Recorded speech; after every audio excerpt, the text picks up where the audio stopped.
Exam paper में सबसे ज्यादा छपने वाला क्वेश्चन प्रमेय नंबर 10.1 और प्रमेय नंबर 10.2। तो बिल्कुल मेरे डियर साथियों, आज की वीडियो 10.1 और 10.2 प्रमेय पर है। बहुत बहुत बहुत ज्यादा इंपॉर्टेंट क्वेश्चन है। वीडियो को शुरू से लेकर अंत तक देखना, आपके दिमाग में ये जो दोनों की दोनों प्रमेय मैं छाप के रख दूंगा। तो स्टार्ट करते हैं वीडियो को और प्रमेय नंबर 10.1 को देखते हैं। भैया प्रमेय नंबर जो 10.1 है वो हमसे कहती है कि वृत्त के किसी बिंदु पर स्पर्श रेखा, वृत्त का कोई सा भी बिंदु है, ये जो वृत्त बनाया मैंने, आप वृत्त के किसी भी बिंदु पर स्पर्श रेखा बना दो, चाहे यहां बनाओ, चाहे यहां बनाओ, चाहे यहां कहीं भी बना दो। क्वेश्चन हमारा वृत्त के किसी बिंदु पर स्पर्श रेखा, प्रमेय है ये, है ना, क्वेश्चन के रूप में आएगी, है ना। वृत्त के किसी बिंदु पर स्पर्श रेखा, स्पर्श बिंदु से जाने वाली त्रिज्या, ये देखो मैंने स्पर्श रेखा यहां के बना के रखी है और यहां पर ये जो स्पर्श रेखा है इसका ये स्पर्श बिंदु है, जो P है वो क्या है, स्पर्श बिंदु है। तो कहां है, स्पर्श बिंदु से जाने वाली त्रिज्या, मतलब स्पर्श बिंदु से जाने वाली त्रिज्या क्या है भैया, OP है ना। स्पर्श बिंदु से जाने वाली त्रिज्या पर क्या होती है मेरे डियर साथियों, लंब होती है। क्या होती है, लंब होती है। ये प्रमेय है। तो आप भैया ये प्रमेय है तो प्रमेय की तरह सिद्ध करना पड़ेगा। प्रमेय में हमें दिया है लिखना पड़ता है, सिद्ध करना होता है लिखना पड़ता है, रचना लिखना पड़ता है, प्रूफ लिखना पड़ता है। ये सब बातें लिखनी पड़ती हैं कि नहीं, आप बोलोगे हाँ सर। तो सबसे पहले जो प्रमेय है उसको अच्छे से दिमाग में बिठा लिया। आपको पता है ये प्रमेय वृत्त से संबंधित है, तो मैंने देखो एक वृत्त बना लिया, O केंद्र का एक वृत्त बनाया मैंने, O केंद्र वाला एक वृत्त है बना लिया, है ना, जिसके स्पर्श बिंदु P, देखो ये स्पर्श बिंदु है, इसका स्पर्श बिंदु P पर AB एक स्पर्श रेखा है, AB एक क्या है, स्पर्श रेखा। जो कुछ प्रमेय में था वो मैंने लिख लिया, ठीक है, यही सब तो था प्रमेय में, है ना। अब ये तो प्रमेय में था, दिया था, मैंने लिख लिया।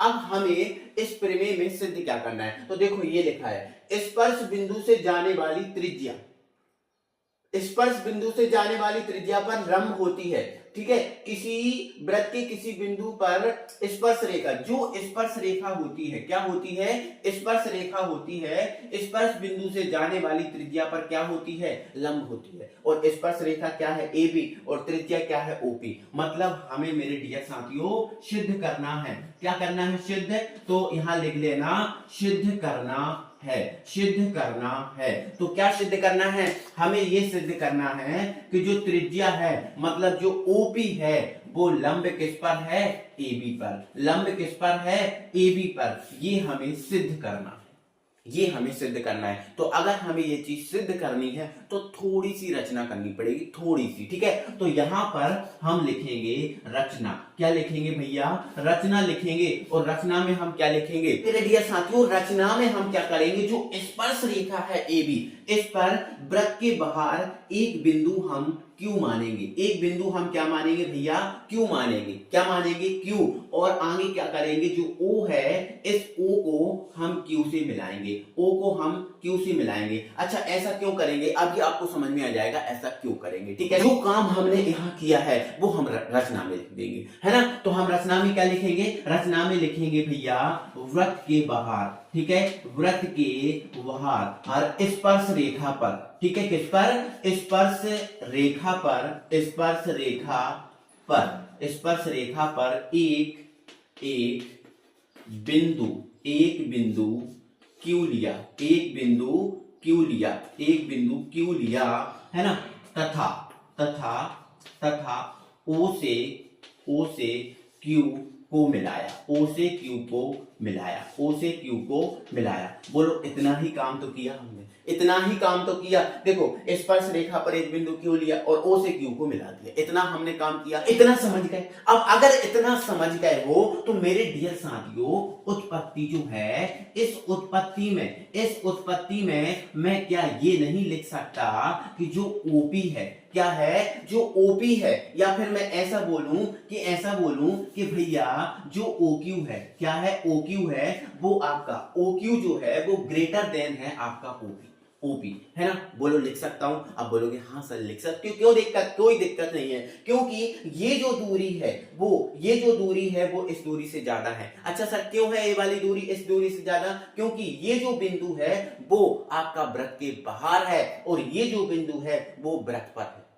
तो भैया वृत्त के बाहर आप कोई सा भी बिंदु मानो, वृत्त के बाहर आप कोई सा भी बिंदु मानो, वो हमेशा इस दूरी से ज्यादा होगा, इस दूरी से ज्यादा होगा। होगा कि नहीं होगा? बिल्कुल होगा, है ना। तो यहां पर आप लिख दोगे, यहां पर आप लिख दोगे, है ना, क्योंकि क्या लिख दोगे? क्योंकि क्यू बिंदु, क्योंकि क्यू बिंदु वृत्त से बाहर है। ठीक है, बाहर है। ठीक है, अब वृत्त से बाहर है भैया, वृत्त से बाहर है, इसीलिए जो है ना ओ क्यू है, इसीलिए जो ओ क्यू है ओपी से बड़ा है।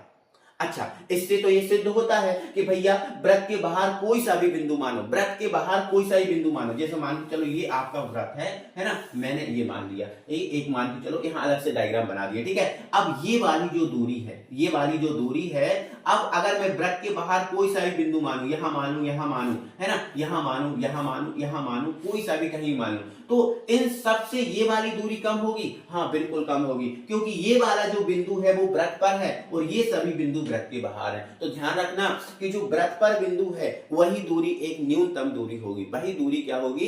एक न्यूनतम दूरी होगी। ठीक है, तो ध्यान रखना कि ओ क्यू ग्रेटर देन क्या है? ओपी, क्योंकि क्यू बिंदु वृत्त से बाहर है, क्यों बिंदु वृत्त के कहा बाहर है ना। तो अंत में क्या लिख सकता हूं? अंत में लिख सकता हूं अतः ओपी सबसे न्यूनतम दूरी है, ओपी सबसे न्यूनतम दूरी है। ठीक है, एक सेकंड में देख लूं बोर्ड पर दिख रहा है आप लोग को के नहीं? बिल्कुल दिख रहा है। अतः ओपी सबसे न्यूनतम दूरी है। बस मेरे डियर साथियों, हमें बस यही प्रूव करना था कि ये जो दूरी है वो न्यूनतम है कि नहीं, और जो न्यूनतम दूरी होती है वही स्पर्श रेखा पर लंब होती है, वही स्पर्श रेखा पर लंब होती है। हमें बस यही तो सिद्ध करना था कि जो ओपी है वो न्यूनतम दूरी है, न्यूनतम दूरी ही स्पर्श रेखा पर लंब होती है। ठीक है, तो अतः ओपी सबसे न्यूनतम दूरी है, ओपी सबसे न्यूनतम दूरी है। इसके बाद एक लाइन इधर लिख देना, इसीलिए, है ना, इसीलिए जो ओपी है वो लंब है किस पर? एबी पर। इसीलिए ओपी जो है, एक सेकंड, इसीलिए जो ओपी है, यहां लिखता हूं, हाँ, इसीलिए ओपी जो है वो लंब है किस पर? एबी पर। बस आपका हैंस प्रूफ हो गया, बस यही प्रूफ करना था, ये हमारा प्रूफ हो गया। मुझे उम्मीद है आप सभी साथियों को समझ में आ गई होगी ये प्रमेय, और बहुत ज्यादा इंपॉर्टेंट है, पेपर में जरूर जरूर जरूर आएगी। आ जाओ तो मेरे डियर साथियों प्रमेय नंबर 10.2 पर। ठीक है, प्रमेय नंबर जो 10.2 है ये क्वेश्चन के रूप में बना आएगा, और क्या आएगा? वाह बिंदु से वृत्त पर खींची गई स्पर्श रेखाओं की लंबाई बराबर होती है, ये सिद्ध करो। ऐसा आएगा, सिद्ध कीजिए कि बाह्य बिंदु से वृत्त पर खींची गई स्पर्श रेखाओं की लंबाई बराबर होती है। ये हमें प्रूव करने आएगा। हमें क्या सिद्ध करना है? हमें यह सिद्ध करना है कि बाह्य बिंदु से वृत्त पर खींची गई जो स्पर्श रेखाएं हैं, बाह्य बिंदु से, तो मान लेते हैं बाहर एक बिंदु हमारे पास P है, बाहर एक बिंदु हमारे पास क्या है? P है, और इस बिंदु से वृत्त पर खींची गई जो स्पर्श रेखाएं हैं वो बना देते हैं। एक सेकंड, है ना, थोड़ी सी गलती हो गई है। ठीक है, इसको स्पर्श रेखा के रूप में बदलते हैं। ठीक है, मान के चलो ये स्पर्श रेखा है, ये है, और दूसरी स्पर्श रेखा ये है, ये। ठीक है ना, चलो ये थोड़ी सी ठीक बना लेना। ठीक है, तो मान लेते हैं ये स्पर्श रेखा है आपकी भैया PQ, क्या है? PQ, और ये स्पर्श रेखा है मान लेते हैं PR। ठीक है ना, तो ये आपकी क्या हो गई भैया? PQ है, और ये आपकी क्या हो गई? PR है। आप अच्छे से बना लेना। तो बाह्य बिंदु से वृत्त पर खींची गई स्पर्श रेखा है, देखो बाहर एक बिंदु था, हमने P लिया, है ना, और इससे दो स्पर्श रेखाएं बना दी, एक PQ बना दी और एक क्या कर दी? PR बना दी। ठीक है ना, चलो तो ये हमें प्रूव करना है। ठीक है, तो ये जो स्पर्श रेखाओं की लंबाई है, मतलब जो PQ है, जो PR है, ये आपस में बराबर होती हैं, ये हमें प्रूव करना है ना। तो बढ़िया से प्रमेय है, तो प्रमेय की तरह लिखा, हमने क्या लिखा? दिया है ना। O केंद्र का एक वृत्त है, O केंद्र का क्या है? एक वृत्त है, जिस पर PQ और PR दो स्पर्श रेखाएं। बहुत बढ़िया, हमने यही काम किया है ना। O केंद्र का क्या मान लिया? एक वृत्त मान लिया। ठीक है, ये आपको डायग्राम बनाना है। ठीक है, और जिस पर PQ और PR दो स्पर्श रेखाएं हैं, बस क्लियर है, खत्म कर दिया। क्या दिक्कत है ना, जो दिया था वो लिख लिया। अब हमें प्रूफ क्या करना है? सिद्ध क्या करना है कि जो स्पर्श रेखाओं की लंबाई है वो बराबर होती है। मतलब हमें ये सिद्ध करना है कि भैया जो PQ है वो बराबर है किसके? PR से। PQ बराबर PR, हमें ये प्रूफ करना है। कर देंगे, क्या दिक्कत है ना। लेकिन इसके लिए बेटा हमें थोड़ी सी रचना करनी पड़ेगी। तो सर रचना क्या करनी पड़ेगी? तो रचना में बेटा हमें क्या करना पड़ेगा? जो O है उस O से आप किसको मिलाना, क्यू को मिलाना। ओ से आप किसको मिलाना बेटा, क्यू को मिलाना, ठीक है। ओ से आप किसको मिलाना, आर को मिलाना, और ओ से आप किसको मिलाना, पी को मिलाना। किसको मिलाना, पी को मिलाना। इतना आपको रचना में काम करना है, ठीक है। तो बस हम रचना में क्या लिख देंगे, रचना में बस यही लिखेंगे, ओ से, ठीक है, ओ से क्यू को मिलाया, ओ से क्यू को मिलाया, ठीक है, ओ से क्यू को मिलाया, ठीक है। चलो, और दूसरी रचना में हमने किया ओ से आर को मिलाया, ओ से आर को मिलाया, ओ से आर को मिलाया, ठीक है, ओ से आर को मिलाया। और तीसरा हमने काम क्या किया भैया, तीसरा हमने काम किया ओ से पी को मिलाया, ठीक है। तो ओ से, है ना, ओ से पी को मिलाया, ओ से पी को मिलाया। ये हमने रचना कर ली, ये हमने क्या कर ली, रचना कर ली, ठीक है। ये हमने क्या कर ली भैया, रचना कर ली, रचना हो गई। अब बस हमारा काम किसका बता, उत्पत्ति का। उत्पत्ति करेंगे हमारा क्वेश्चन प्रूफ हो जाएगा, उत्पत्ति करेंगे हमारा क्वेश्चन प्रूफ हो जाएगा। तो मेरे डियर साथियों, उत्पत्ति के लिए थोड़ा सा समझना है, थोड़ा सा क्या समझना है। तो इधर देखो, आप इधर देखो, सभी जन इधर से देखो। आप बताओ ये क्या वृत्त की त्रिज्या है, आप बोलोगे हाँ सर। ये क्या वृत्त की त्रिज्या है, आप बोलोगे हाँ सर। मतलब ये दोनों वृत्त की त्रिज्या है। क्लियर है, ठीक है। अच्छा, ये बताओ, आपको सबको पता है जो वृत्त की त्रिज्या है वो स्पर्श रेखा पर लंब होती है। अभी आपने प्रूव किया, इसके पहले 10.1 में प्रूव किया कि जो वृत्त की त्रिज्या है स्पर्श रेखा पर लंब होती है, बिल्कुल, है ना। तो आप बताओ, ये वृत्त की त्रिज्या है और ये क्या है, स्पर्श रेखा। ये क्या है, स्पर्श रेखा। तो ये जो त्रिज्या है स्पर्श रेखा से 90 का कोण बनाएगी, हाँ सर। ये भी त्रिज्या है, ये स्पर्श रेखा है, तो क्या इससे 90 का कोण बनाएगी, हाँ सर बनाएगी, हाँ सर बनाएगी। कोई दिक्कत नहीं सर, बनेगी, कोई दिक्कत नहीं, कोई प्रॉब्लम नहीं। तो बेटा हमें क्या करना है, जो उत्पत्ति करना है, क्या करना है भैया, जो उत्पत्ति करना है। उत्पत्ति में बेटा हमारे पास ये दो त्रिभुज दिख रहे होंगे आपको, एक पी ओ क्यू और एक दिख रहा होगा पी ओ आर। बस दिख रहा है ना, तो बस इनको हमें सर्वांग समरूप करना है, हमारा आंसर आ जाएगा, हमारा आंसर आ जाएगा। तो हम क्या उत्पत्ति में क्या लिखेंगे, त्रिभुज पी ओ क्यू, ये लिखा त्रिभुज पी ओ क्यू, है ना, तथा त्रिभुज पी ओ आर में, है ना। मतलब त्रिभुज पी ओ क्यू और पी ओ आर को हमें सर्वांग समरूप करना है, हमारा आंसर आ जाएगा, है ना। चलो, तो त्रिभुज पी ओ क्यू तथा पी ओ आर, है ना, अगर हमें सर्वांग सम सिद्ध करना है तो हमें दो भुजाएं और दो कोण या तीनों भुजाएं या तीनों कोण हमें बराबर प्रूव करना पड़ता है, बिल्कुल करना पड़ता है ना, हाँ करना पड़ता है यार। तो देखो, त्रिभुज पी ओ क्यू और पी ओ आर में अगर हम देखें तो भैया ओ क्यू, है ना, ओ क्यू बराबर ओ आर है क्या, बोलो है क्या। आप बोलोगे सर है, बिल्कुल, ये ओ क्यू और ये ओ आर बिल्कुल बराबर है। क्यों है सर, क्योंकि ये वृत्त की त्रिज्याएं हैं, ठीक है। तो यहां पर लिख देना, वृत्त की त्रिज्याएं, ठीक है ना। तो ये बराबर क्यों है, क्योंकि ये वृत्त की त्रिज्याएं हैं और वृत्त की त्रिज्याएं हमेशा बराबर होती हैं, ठीक है ना। चलो, अब आगे देखो, एक बात हो गई, एक काम हमारा बन गया। अब देखो इधर, ओपी जो है इस त्रिभुज के लिए भी है और ओपी जो है इस त्रिभुज के लिए भी है। तो बताओ, दोनों त्रिभुजों के लिए जो ओपी है वो उभयनिष्ठ है कि नहीं, है कि नहीं। आप बोलोगे हाँ सर। तो भैया ओपी बराबर ओपी क्यों है, क्योंकि भैया ये दोनों त्रिभुजों के लिए उभयनिष्ठ है। तो यहां पर आप क्या लिख दोगे, उभयनिष्ठ भुजा,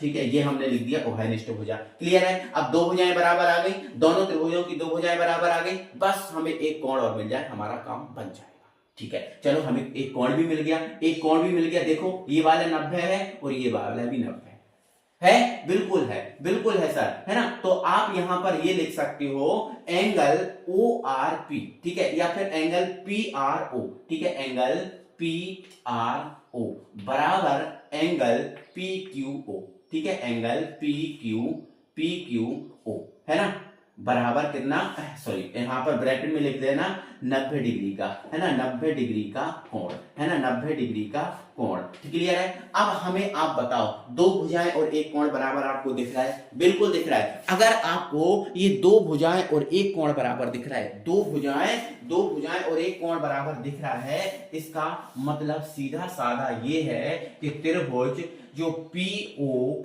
क्यू है, त्रिभुज पीओ क्यू है, वो आपका सर्वांग सम है त्रिभुज पीओ आर, बोलो है कि नहीं? बिल्कुल। त्रिभुज जो आपका POQ है वो सर्वांग सम है त्रिभुज POR के, है ना? POQ POR के सर्वांग सम है, बिल्कुल, है ना? और ये सर्वांग सम किससे हुआ भैया?